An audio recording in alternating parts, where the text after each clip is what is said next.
What's going on, Browns fans? Coming up on today's show, we're going to talk about some rather unfortunate news as a Browns starter got arrested on Monday. We'll look at that. Plus, Bleacher Report put out an article where they recommended a free agent for all 32 teams, and we'll see who they had for the Browns. And finally, linebacker Devin White might want to get traded. Would the Browns be interested? We'll end the show on that. Now, if you enjoy the Cleveland Browns Report and you want to help grow this channel, share our video on Twitter. Tag me at Matthew Petey. So many of you guys already do that, but if you haven't already, consider doing so to get more eyeballs on this channel so we can get more subscribers, more videos, more content for you. It's a beautiful YouTube circle of life. So if you tag me at Matthew Petey, I will give you a shout out on a future show. Now, let's quickly spend some time on the Perrion Winfrey news. So, he was arrested on Monday in Harris County, Texas. That's the county that Houston is in, for a misdemeanor assault charge. He allegedly grabbed a woman with his hand and caused bodily harm. I've got no more details or facts at this time on the situation. When we get more, we will let you guys know, but I think we can all agree that we prefer Browns players do not get arrested in the offseason than do get arrested. So that's the latest on Perrion Winfrey. I did a short on this. I'll have that link to the short in the comments in the description of today's video. Moving along, though, let's talk about Bleacher Report and their free agent pick for the Browns. So they put out an article with 32 free agents for, 32 teams, best free agent for each team, and they went with Kwon Alexander, the linebacker. So the Browns already signed 2 starting linebackers this offseason, bringing back Taki and Anthony Walker. Alexander would be signed not to be a starter, but to add some nice depth to this team. And you know what? A player who ranked 44th out of 81 last season in PFF as a backup? That's not too bad, actually. Here's what Bleacher Report said on Kwon Alexander. Depth is a primary need for a Cleveland roster that basically has its starters in place. Kwon Alexander would provide more cover at linebacker, a position that dealt with a bunch of injuries in 2022.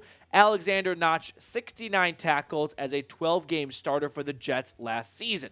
Now, originally drafted in day 3 from the Tampa Bay Buccaneers, he's had some success. He even went to the Pro Bowl one season, had some good seasons with the Niners, with the Saints, last year with the Jets. 17 games, 12 starts, 6 tackles for loss. I mean, those are fine numbers for what you're looking for when you look at the Browns linebacker room here for a backup linebacker, which, let's be honest, the Browns linebacker room is rather thin. I mean, you've got Walker and Taki and Phillips all coming off injuries, and outside of those guys and JOK, I don't know how comfortable I feel with starting Tony Fields or Jordan Kunaszyk for a couple of weeks. So I usually don't always see eye to eye on Bleacher Report, but I do like this idea they have here. I cannot confidently say that Taki or Walker will even be healthy week 1, as they both come off big injuries from last season, especially Taki, who happened later in the season, whereas Walker's a bit older in his career, but happened in week 3, against the Steelers on Monday night. So I'm not all that opposed to adding a veteran linebacker like Alexander, who can be a great starter for a couple of weeks, even longer if you need it, or just provide some great depth, because when the Browns added Deion Jones last season, he ended up serving a pretty big role down the stretch to try and band-aid and duct tape this defense together at the end of the season. So you decide. Should the Browns sign Kwon Alexander? Let me know in the comments section below if you think Cleveland should sign him. Now, the only pushback I have on this idea is the Browns need to draft a linebacker and develop one who can take over as a starter next season, because Walker, Taki, both on 1-year contracts. I don't think anyone in Berea feels like Jacob Phillips can start into a bigger role next season, and he's also going to be a free agent. So I would like to see them plant some roots right now to grow into a starter in 2024 and not feel like in the draft next season they have to find a day 1 starter, or at least a good one, because whoever they pick might be tossed into that role whether he's ready for it or not. Now, today's edition of the Cleveland Browns Report is sponsored by ZBiotics. So, let's face it, after you guys hit me with a bunch of super chats from watch parties or live shows, I don't always bounce back that well the next day. Well, that is until I found ZBiotics. ZBiotics Pre-Alcohol Probiotic is the world's first genetically engineered probiotic. It was invented by PhD scientists to tackle rough mornings after drinking. Now, here's how it works. When you drink, alcohol gets converted into a toxic byproduct in the gut. It's this byproduct, not dehydration, that's to blame for your rough next day. ZBiotics produces an enzyme to break this byproduct down. It's designed to work like your liver, but in your gut when you need it, where you need it most. So drink ZBiotics before drinking alcohol. Drink responsibly, of course, and get a good night's sleep to feel your best tomorrow. Now, you can see that the ZBiotics case, it comes in a 6-pack. The vials are pretty small. They're lightweight. You can easily transport them. So if you're going on a bachelor party or a guy's weekend, whatever it may be, stick this in your bag, and the next day you will not be having a horrible hangover or feeling pretty bad. So give ZBiotics a try for yourself. Go to zbiotics.com/chatsports to get 15% off your first order when you use code chatsports at checkout. ZBiotics is backed with a 100% money-back guarantee. So if you're unsatisfied for any reason, they'll refund your money, no questions asked. Remember to head to zbiotics.com/chatsports and use code chatsports at checkout for 15% off. Thank you, ZBiotics, for sponsoring today's video. Moving on to the middle portion of today's show. So the ESPN beat reporter for the Bucs tweeted out, "Two sources have told me that Bucs inside linebacker Devin White has requested a trade, story coming." Now, here's what Jenna Lane put in her story on Devin White. One of the sources told ESPN that White has grown increasingly frustrated with the team and is fed up. The source did not provide specifics on the root cause of White's frustration, but said he has become very unhappy in his current situation. Now, later on, Adam Schefter reported that the Bucs do not want to trade Devin White. So, you need usually at least both parties on the same page. Not always, though, if a team just wants to trade someone for trading them. But he is the 5th overall pick in the 2019 NFL Draft. Although you might think Devin White, LSU linebacker, he was awesome in college. He was great for the Bucs when they went to the Super Bowl. Yeah, he would be a fantastic addition to pretty much all 32 NFL rosters. PFF last year says otherwise. They ranked him 74th out of 81 a season ago. Now, we're going to look at more on Devin White in just a moment, but our Steelers channel at Chat Sports, ran by Jack Sperry, picked up 34 subscribers on their video yesterday, and he kind of walked in with a big you-know-what in the locker room and touting it as the best AFC North channel here at Chat Sports. So let's beat it, please. Honestly, help a fellow Brownie out. If you work or a friend with a Steelers fan that's constantly reminding you of the history between these two teams, let's beat them in subs. Hit that sub button down below. And if that's not a good enough reason for you, we give shout-outs to people who subscribe to the channel. So William McKay, Jamin Manzi, Dylan Sutcliffe, Donnie Flippo, Gray Coke, thank you guys for recently joining the channel. Hit that sub button down below if you have not already. Now, getting back to the Devin White portion of the show. In his career so far, it's been up and down. Look what he did in 2020 with Tom Brady going to the Super Bowl. 18 tackles for loss, 9 sacks. It felt like Levante David was going to pass the torch over to Devin White.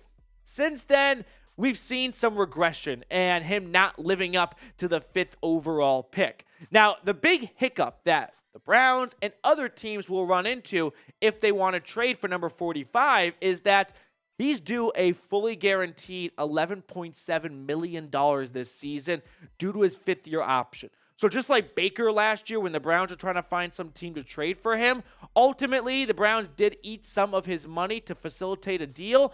I'm not quite sure if Tampa Bay would do the same since they don't want to trade Devin White apparently, but a team will have to have a good amount of cash set aside to land Devin White as it's a 5th-year option. There's no other way around it. He's getting paid $11.7 million by somebody. Now, I don't think that somebody will be the Browns. Why? They already signed 2 linebackers. So I don't think Andrew Berry's walking into work on Monday thinking, I need a new starting linebacker. He already did that. He signed Anthony Walker. And he re-signed Taki as well. Also, he doesn't have a great history of paying linebackers. As you just saw, he's never paid them all that much to begin with. So I'm going to say that this is a very unlikely trade to happen. He's not shelling out, that is Andrew Berry, $11.7 million for a linebacker coming off a bad season when the Browns already have their 3 starting linebackers. It just doesn't seem to make a lot of sense to me. Now, what could a trade look like? I'm telling you guys, I don't think Devin White, a off-ball linebacker, and we've seen some off-ball linebackers have great success and then quick falls. So I don't think it's going to cost you a whole lot. Maybe it's a day 3 pick swap, but let me know. Should the Browns trade for Devin White? Could he be a really good addition to a defense? Yes. Do the Browns need an $11.7 million linebacker when they've already got 3 starters? He might be better than Taki, but I'd rather see what you can do with Taki for way less money. So I'm going to pass, but let me know what you think down below. Now, before we get on out of here, it's the off season. Things are a bit slow. Things are a bit dry. We had to talk about the Big T, okay? The drama that unfolded on Twitter yesterday when I'm not going to run this guy's name through the dirt. Brad Stainbrook, I think, is a really good reporter, but he got this one wrong. Source, Browns, Greg Newsome would like to be traded. We all know by now that is not the case. Greg Newsome quote tweeted this and pretty much shut it down beyond belief.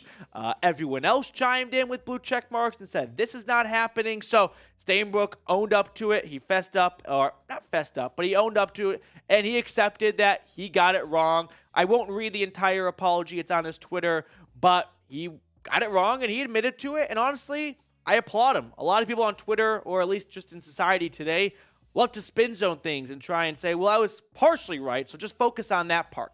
He ate crow, and he said, I was wrong, and I'm sorry for that, and that's that. Now, there was a lot of speculation about, well, how did he get this wrong, right? Because Stainbrook, believe it or not, I know some people don't think he's all that great of a reporter. He doesn't just make things up out of thin air, okay? He's not talking to hobos at the sidewalk for who do you think's going to get traded next. So where did this come from? Well, Quincy Carrier had an interesting tweet, and I wanted to share it with you guys, where he said, can't report things as significant as a trade request on the strength of one source. Got to get too independent on things like that, or else you end up getting played. Lessons were learned today. And he's absolutely right. When it comes to trading away a player, you need some good sources before you go and run with a story like that. Now, Guardian Guy, all-time Twitter name right there, replied to Quincy saying, I think the team was flushing out a leak. Brad has had good info before. He obviously trusted this source. See if a staffer gets fired in the next few weeks. I thought this theory, which I have seen gain traction, and it's not just Guardian Guy who suggested this.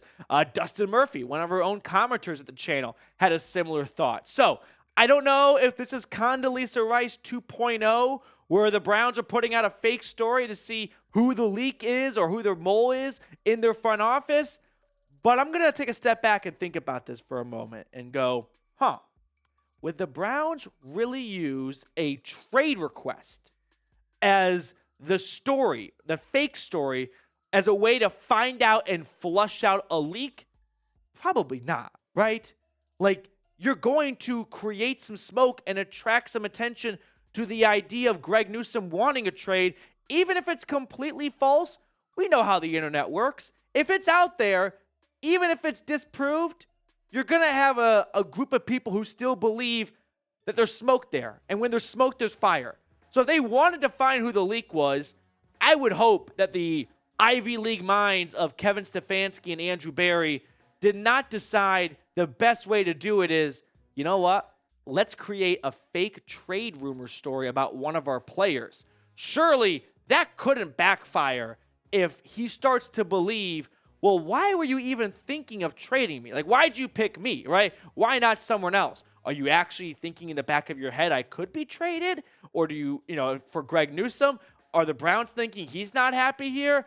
I just don't think that if they wanted to flush out a leak, a trade rumor would be the best story to feed to a certain group of people to figure out who talks and who doesn't. So I think there would be better ideas, fake uniforms or something like that, or building a new stadium. Just something that doesn't upset one of your players potentially. That's just my 2 cents on the matter. Now, speaking of leaks and whatnot, I am rewatching Silicon Valley, and we just had a leak, season 5. Rolly's laughing, great show, but we're on season 5, so we're going to be wrapping it up soon. So I'm looking for a TV show recommendation. Give me a good TV show recommendation, calling on all the OGs who always watch the entire video all the way through. Now, before we sign off and get on out of here, Rick Stainfield had a $5 super chat. Rick, thank you so much for supporting the show. Go Brownies, screw OBJ. This was after he signed with the Ravens. I'm not concerned because Lamar's not coming back, and Odell Beckham Jr. will be traded in October when the Ravens have 3 wins approaching the trade deadline. Call my shot right now. See you guys later.